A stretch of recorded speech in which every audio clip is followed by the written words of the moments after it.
Today we're talking about all the stuff we have to buy to make our comics, all the art supplies. So let's take a walk to the Geek Shop.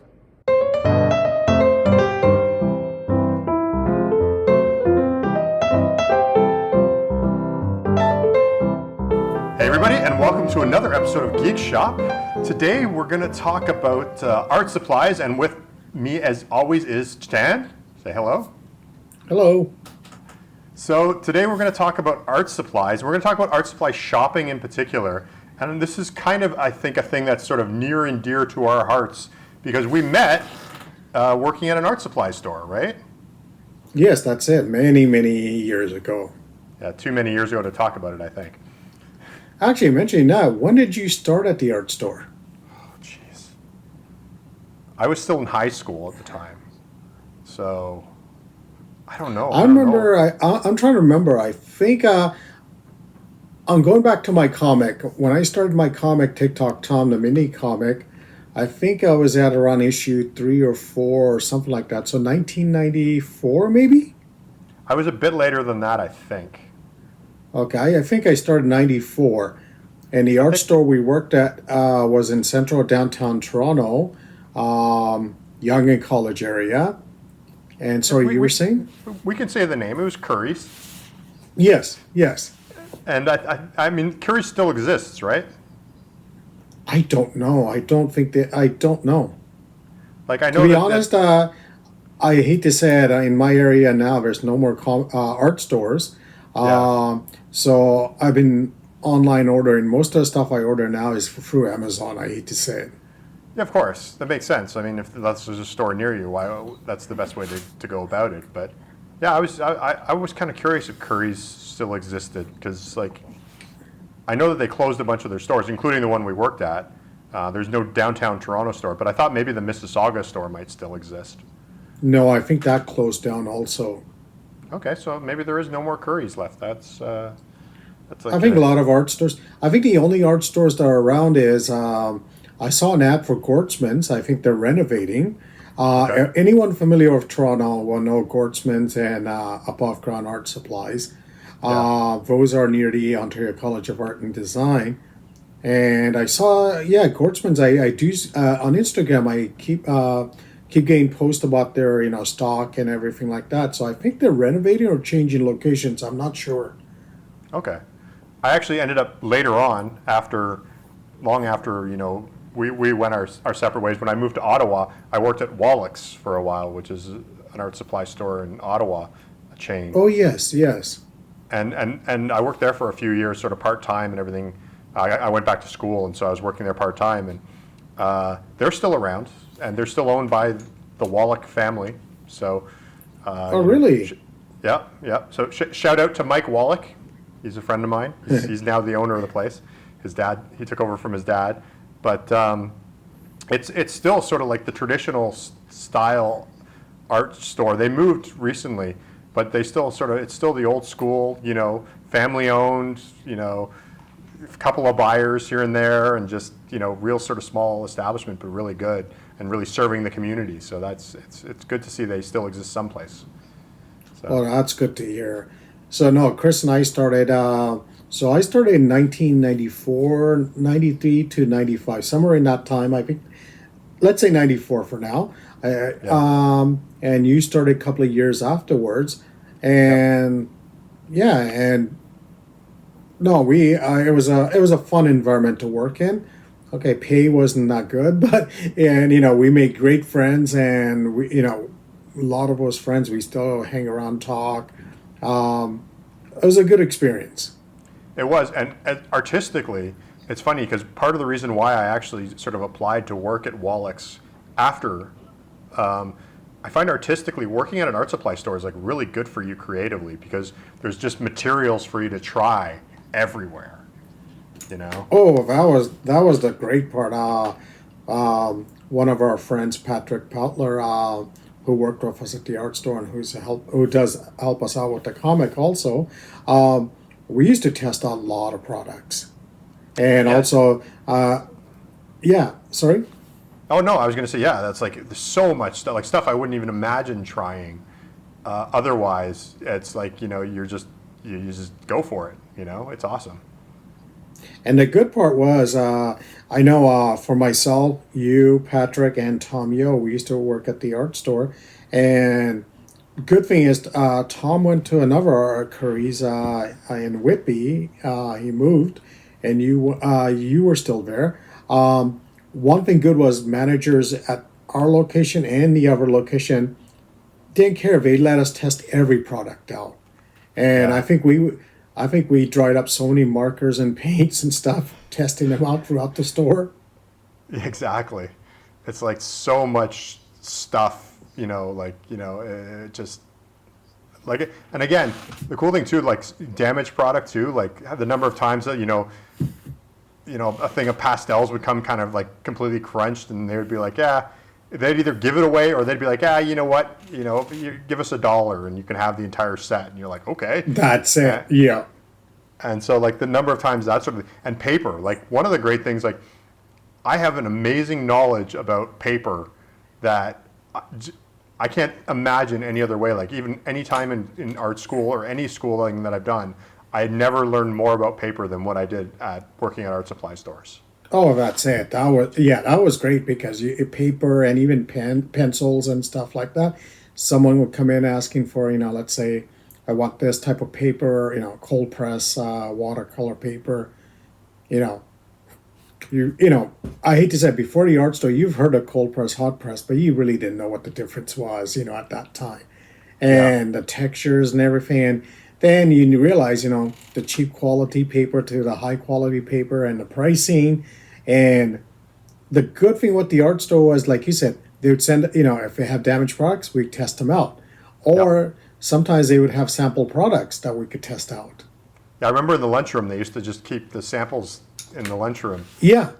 And then you could just go crazy with them and on your lunch break and play around with it and make something and, and then be like, okay, because, it benefited them because then customers would come in and we'd be like, we know how to do this because I literally just painted with this, 5 minutes ago. That's it. So it was totally cool that way. But then it was also like really cool. Like because I started at Curry's, I was still in high school. And so I went to college after Curry's. So it was funny because like when you go to art school, like your first like few months are them trying to teach you what art supplies to get and how to buy art supplies. Yeah. And I would sit there and I'd be like, I know this part already. I'm pretty comfortable with, this part of school. And people would come up to me in school all the time and be like, oh, what kind of X-Acto knife should I get? I'm like, well, because the teachers always have I was the opposite. I started college before I started the art store. And I was just, at that time, because in high school, they don't teach you what supplies. It's like, what? Get whatever pencils, whatever paints, go to, whatever store that was around. I don't think dollar stores were around at that time. Go to whatever store, buy your paints, the cheap palette watercolors for $2. Use those, They didn't tell you about, Winsor Newton watercolors or, Pantone markers or anything like that. They never, high school was, the teachers were great, but they didn't tell you in detail, not in detail, but enough to give you experience. Like you said about X-Acto knives, they didn't tell you about that. And when I went there, it's like, first year of OCAD was you need this supplies and stuff like that. Found the nearest art store, which was, I think, above ground, which was across the street at that time, and went in there and just looked around. It was like a kid in a candy store. Yeah. Although the nice thing I had was, I'm sure the first time you went in there, it's kind of overwhelming because you're like, oh my God, there's all this stuff. But by the time I went to art school, I was already familiar with it all. So See, it wasn't that's like, it. It was easy. It was literally like, okay, I'd look at the list and go, well, and half the stuff I already had because, not only did I have like either I got it free because it was damaged, but half the time it was like, well, you get like your 30 or 40% discount. So like, I already had all the Stadler pencils I could possibly want and all the inking pens I could possibly want. So it's like, now, sorry, I just remembered one thing. No, the art store, yes, going to OCAD. I do remember before OCAD High School, I remember in my area, I was living north of downtown at that time, and there used to be a store called Graphics. Yep. And it used to be on Avenue Road.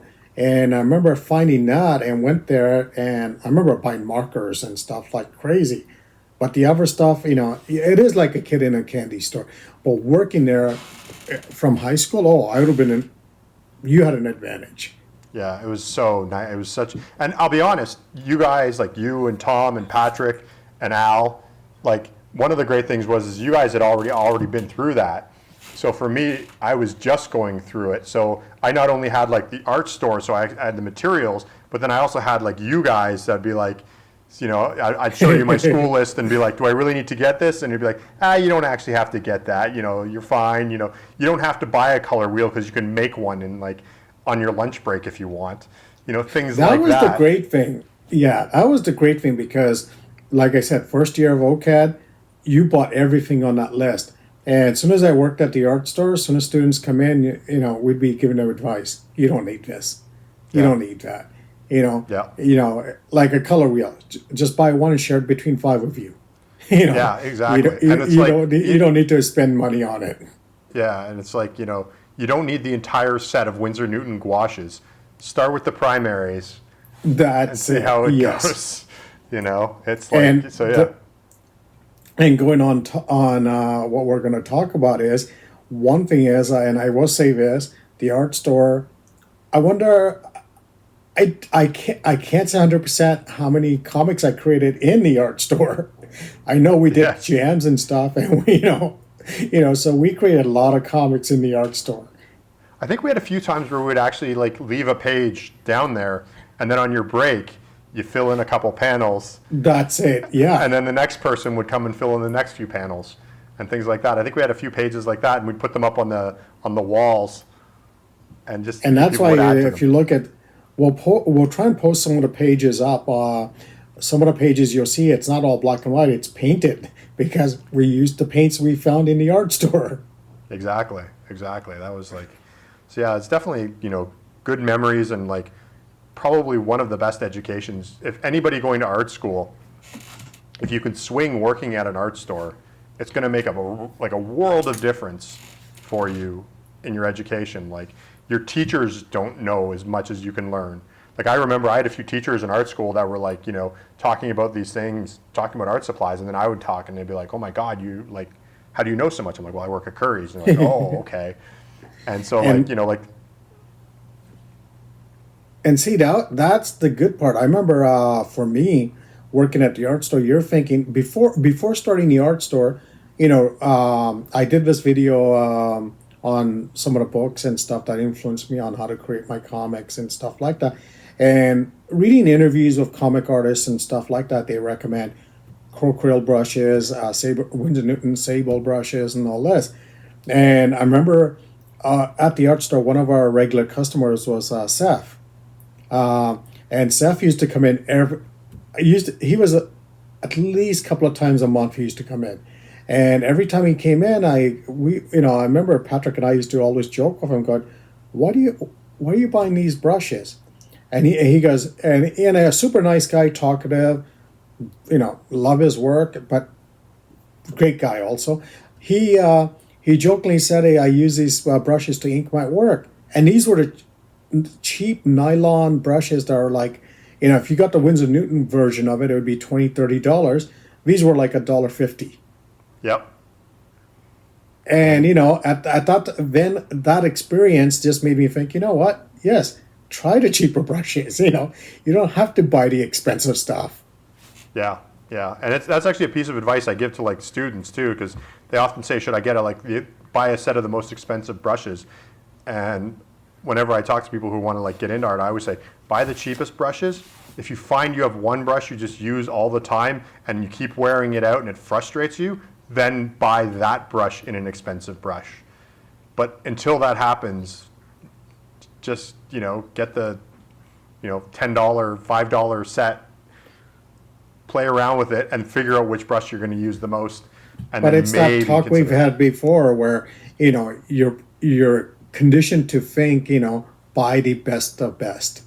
And Yeah. it's not always the true case. And that was one good thing about the art store was whether it was, talking to fellow employees like you, Tom, Patrick, Al, or anyone else, or even customers who came into the store, they would, you'd ask them, going, what are you doing? Why are you using this?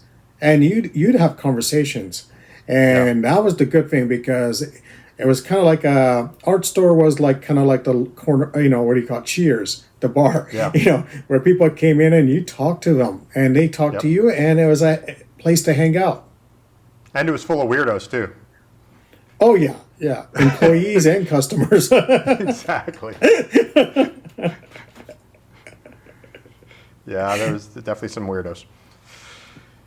And But on both my employees. end, yes. But on my end, going on the subject that we're interested in is, I met a lot of comic people there, a lot of creative people, Yeah. and a lot of comic artists and stuff like that came through the store. A lot of people were doing their own comics, doing independent comic strips, everything. Even Howie from The Fall Guy. Oh yes, yes, yes, yes. I remember that day fondly. He wasn't too happy when we said, "Hey, you're from the Fall Guy." Yeah, he's like, I've done other stuff. Yeah, I remember that. He wasn't too happy. For all the old people, it's an old '80s show. Well, there's a new movie already, so all the kids know it too. Oh yeah, you're right. You're right. Was he in it? Maybe he does a cameo. I don't know. I didn't see Cameo. it. Okay, I just wondered if he was in it. So we've been talking about our past, and I'm sure it'll come up again. And because I think that's a big part of our lives was working at the art supply store, and that's how we met. But maybe we should talk a little bit about art supplies today. So Chetan, where do you mainly buy? You mentioned earlier, you said like online tends to be where you buy most of your art supplies. Is that still the case pretty much? Most of the time, I would say yes, because for me, the area I live in a suburb of Toronto, north end of Toronto, and there used to be a Desires, which used to be called Loomis and Tolls. Now it's called Desires, and there used to be a Curry's, and unfortunately, both of them closed down. So within a reasonable distance, there's no art store around.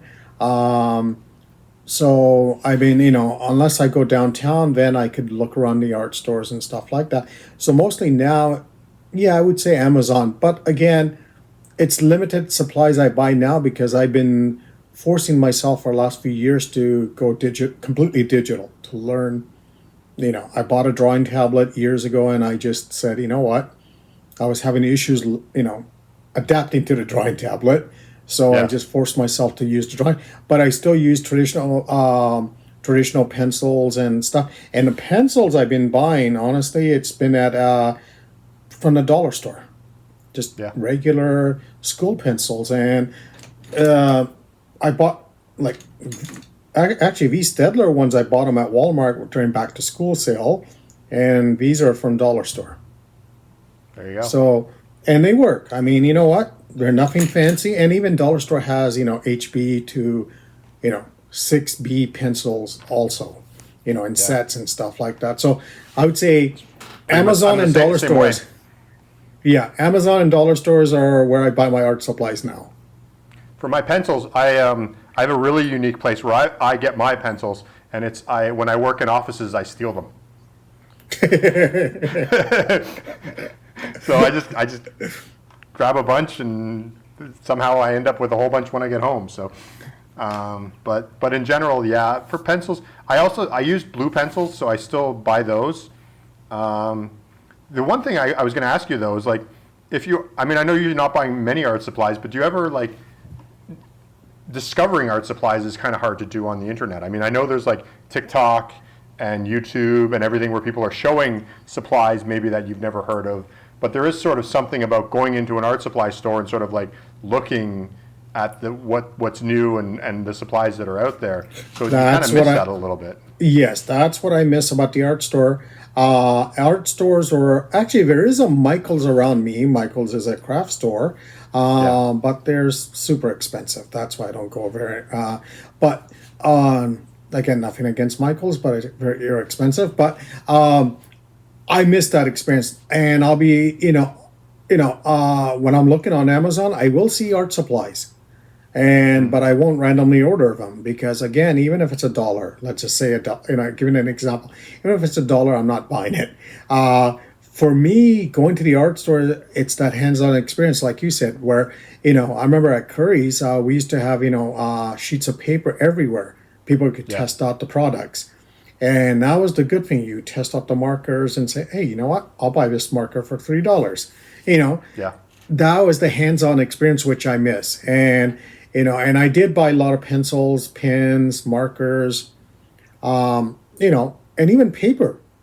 Even yeah, certain paper, I would say, when you go into the art store, you start talking, and someone will say, "Hey, try this out." Then you like the feel of the paper, and you'll buy it. yeah. And I hate It's to say it, definitely. problem with the online ordering is you can't do that. Yeah, it's very true. And I do a mix for mine. I go to art supply stores.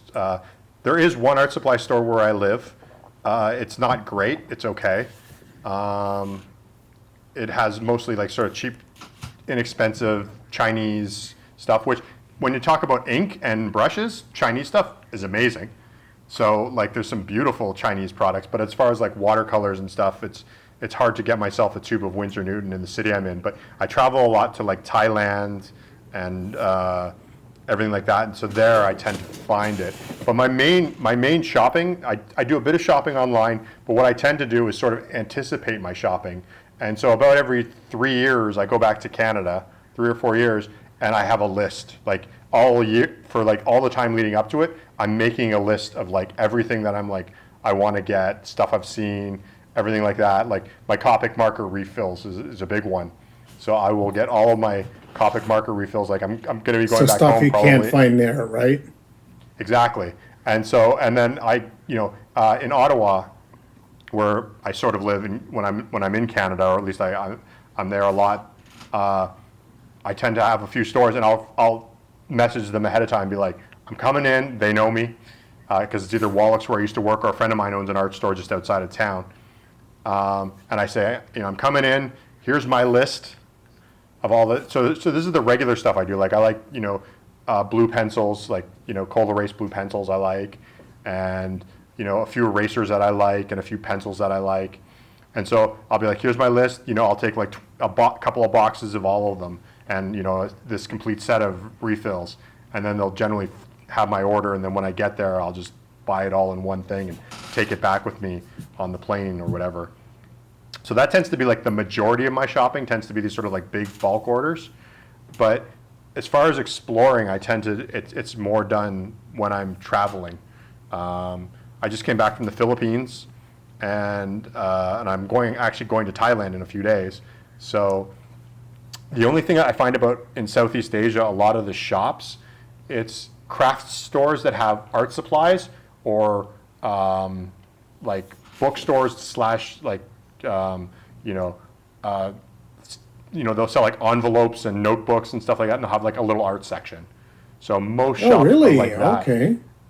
So there are a few exceptions, and the exceptions are bizarre. Like in Thailand, there's a store that sells almost exclusively brushes, just Really? brushes.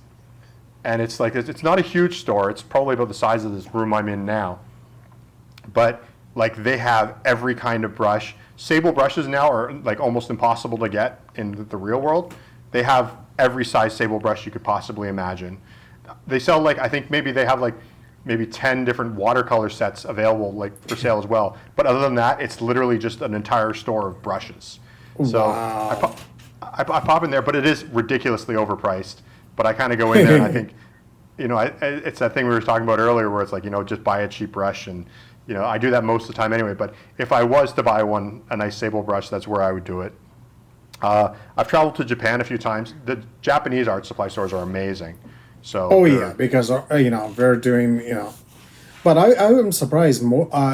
You know, I thought even like Philippines and even where you're at, I thought they would have at least somewhat of a decent art store. a lot of the stuff is very specific to, there's a lot of inking stuff. So inking stuff like, if you want to do like calligraphy, like sort Yeah. of Japanese calligraphy or Asian calligraphy, because they also, a lot of the writing systems here, you can use that sort of old style. That's it. So they Yeah. have a lot of that stuff. So you can buy like bottles of ink and things like that. Like that's easy to find. But when you get to like, they'll have like maybe one brand of acrylic, maybe two. And they'll have, if you're looking for like clays and stuff like that, they might have one or two. Like I did a model of Blue Orchid, which I'll put a picture up here, at a Fimo, just because I wanted to have like a 3D, I decided to Yeah. sculpt a version of her. It took me, I was in Thailand, I think Thailand, and I think I was in Singapore, and it took me 2 trips to find Fimo. Oh wow.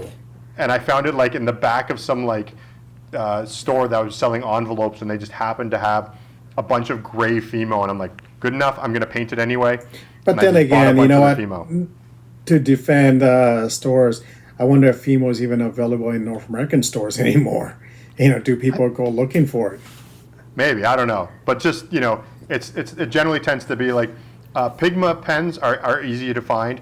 Paper is harder to find. Like brands like Canson is very popular in Asia, but like other than that, I have a brand that I like, but it's an Asian brand that I've sort of become accustomed to. It's not the greatest, but it's what I do my pages on now. But that took a lot of hunting.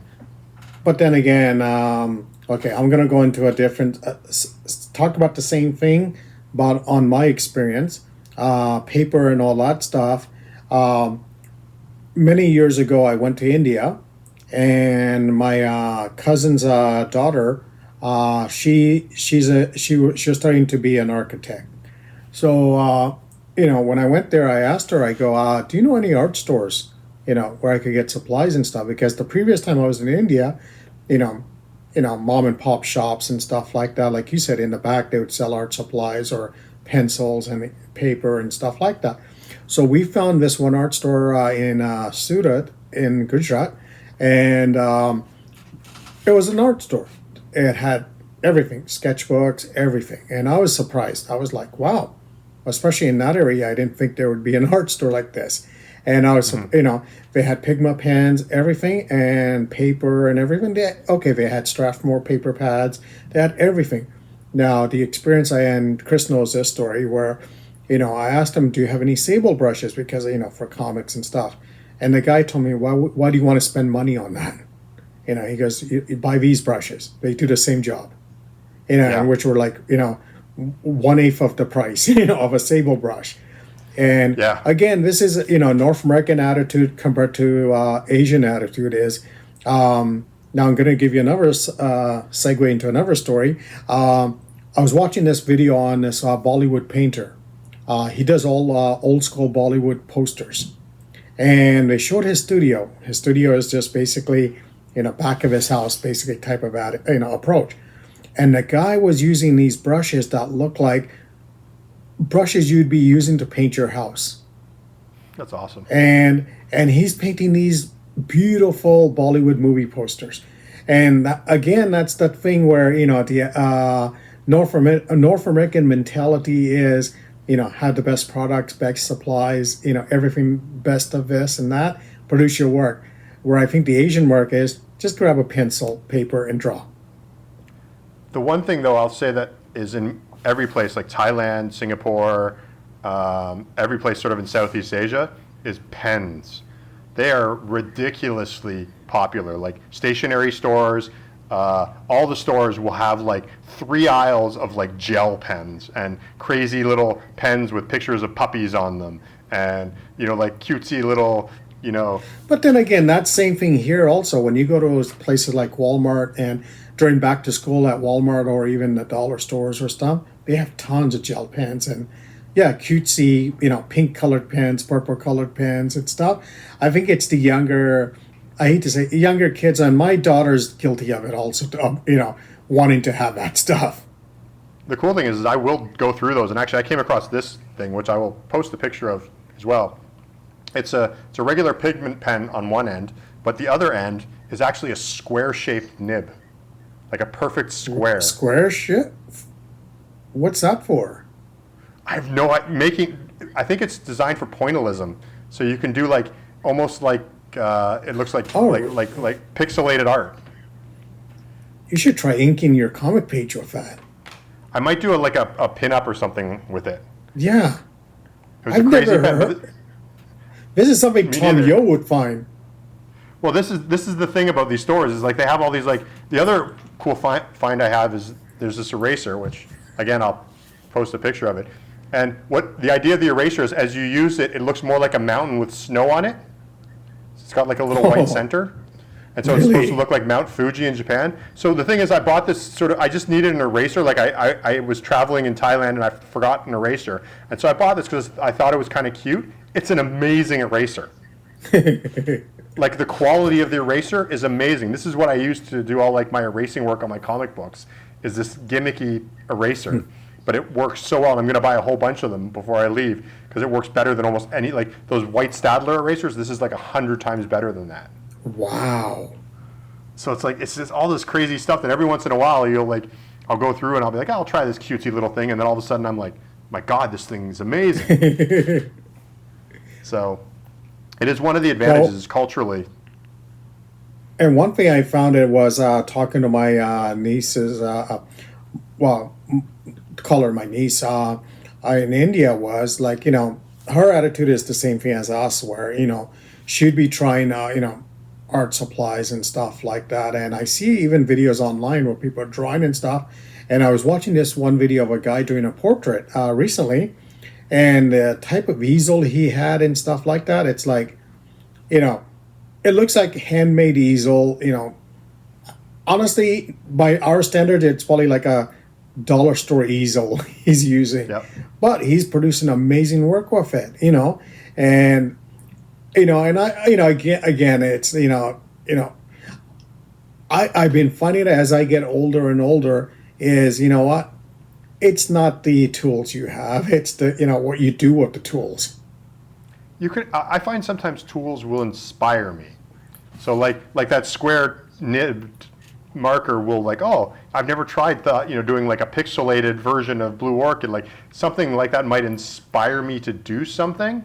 So sometimes the tools, it's neat to have, like, it's not about getting like the best sable brush, but like I also have another I have another brush that I use. I'll put a picture of it, but it's a bamboo brush. But it's actually, the bristles are actually made of bamboo. It's one solid piece of bamboo, the entire brush. So the bristles Really? are actually like cut pieces of bamboo to a point when it's a brush. And I got that in Japan. And actually the logo for Blue Orchid, like the Blue Orchid type, is done with that brush. So it's like, it's one of those things where it inspired me. I was like, I would have never tried to do that kind of text before, but because I had this cool brush to do it with. And that goes back to our original thing we talked about in the beginning of this video. I remember working at the art store. I remember trying those Sumi brushes and things like that, which I would never try in my lifetime, really. Yeah. Unless that was the experience of working at the art store. We got to try those things. Yeah, and sometimes tools now that are like, I have a few pencils that I still, remember that I learned about working at the art supply store that I like are my pencils that I use today, like specialty pencils and stuff like the toning on Blue Orchid. Like on Blue Orchid I do ink, but then I do tones using graphite, like a pencil. Oh, okay. So it has like a papery look because that's and I use a pencil that I use a really nice soft pencil that I like that doesn't smear much, but gives you a really nice smooth drawing. And I think the pencil I might be using, I probably bought at Curry's when I worked there. Like I just bought so many of them and I love them. So mentioning that, explain what tools do you use to create your comic from start to end? So what do I use so for Blue Orchid, I do two different colors of blue pencil. I use a very light blue and then a darker blue to do my roughs. Then I ink them. I ink the pages. I use a Sharpie marker to do my borders. Just a big fat Sharpie, And then I use a Sharpie pen, like the thin ones. I don't even know if they still make them anymore. I use that for doing some of my fine line work, and then basically I have a brush pen, a Pentel brush pen that I use for inking, and I use just Pigma markers in various sizes for doing my my inks. And then I get my handy dandy cool eraser and I get rid of all my blue stuff. And then after that, I will use that. It's a design pencil. I think it's called like a design pencil. I think Stadler made them a while. Yeah, I And it's remember called those. Design. Yeah, design. Yeah. I bought like 10 boxes of them, so I still have a few left over. And so I use that to do like the tones on Blue Orchid. So it has like a sort of tone feel to it. It has a paper feel, because one of the things with Blue Orchid, I never wanted Blue Orchid to not feel like it wasn't drawn. I want people to look at it like, I actually photograph, I don't scan my pages, I photograph them, so that way you can tell that it's on paper, and On the paper texture, it shows the texture. So I've always wanted Blue Orchid to look like it's done on paper.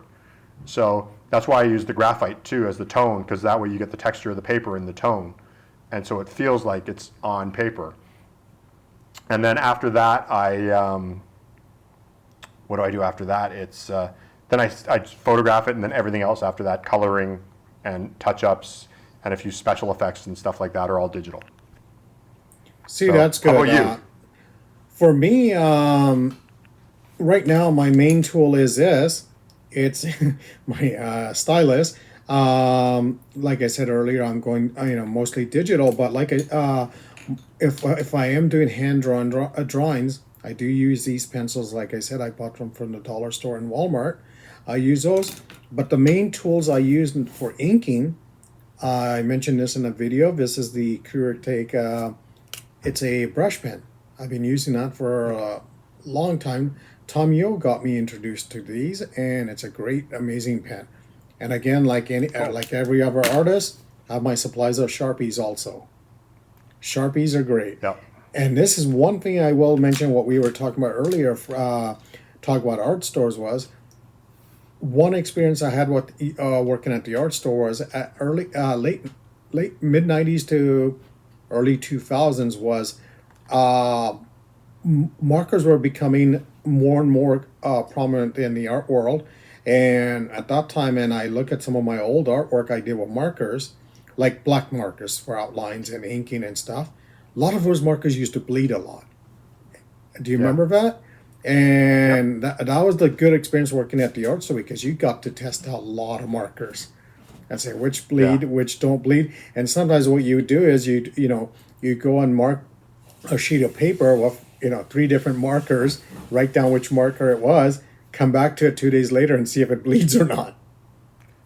The one thing I found, and this is also I continue to explore, is I find that some paper bleeds differently with different ink. True, yes. So like I have a few brush pens, like I use the Pentel or the Pigma brush pens, everyone, like the smaller, tiny ones, like the Pigma marker. Yeah. And I find that they will bleed differently than my Pentel brush pen. Some papers. That's it. Some papers, yes. one will bleed and one won't. And it's like there's no rhyme or reason. I don't know. It's obviously some kind of chemical thing, but so to some degree, it's not only just about like the marker you're using, but it's about the paper and the marker. So you could have Sharpies are a great example, because there's some paper that if you touch your Sharpie to that, it's like it's sucking all the ink out of the Sharpie and just makes a big blob. I'm correcting myself. Not even bleeding. It's the halo effect that came on. Yeah. The bluish halo But effect. it depends on the paper. True. It depends on the paper. Like yes. I've seen some paper, like the paper that I use, Sharpies are like solid as a rock. Like they don't no halo, no bleeding. Well, this is the experience black. I had from the art store was I used to buy try out marker pads for doing coloring and stuff like that. Tried the Bing Fang, I think that's how you pronounce it, marker pads, Letraset marker pads, and other marker pads. And again, you're right. On some papers, the markers would bleed like crazy and have a halo effect. On other papers, nothing. Then I realized I tried it one time on photocopy paper. And photocopy paper, no bleeds, nothing, perfect. So it is the paper. It is the paper, but it is the marker it's the combination. also. Yeah. Now, it's the combination. It's just the right chemistry. That's it. And for inking wise, I know for inking, I tried markers, and I look at some of my old pages, and they have this weird bluish halo around it.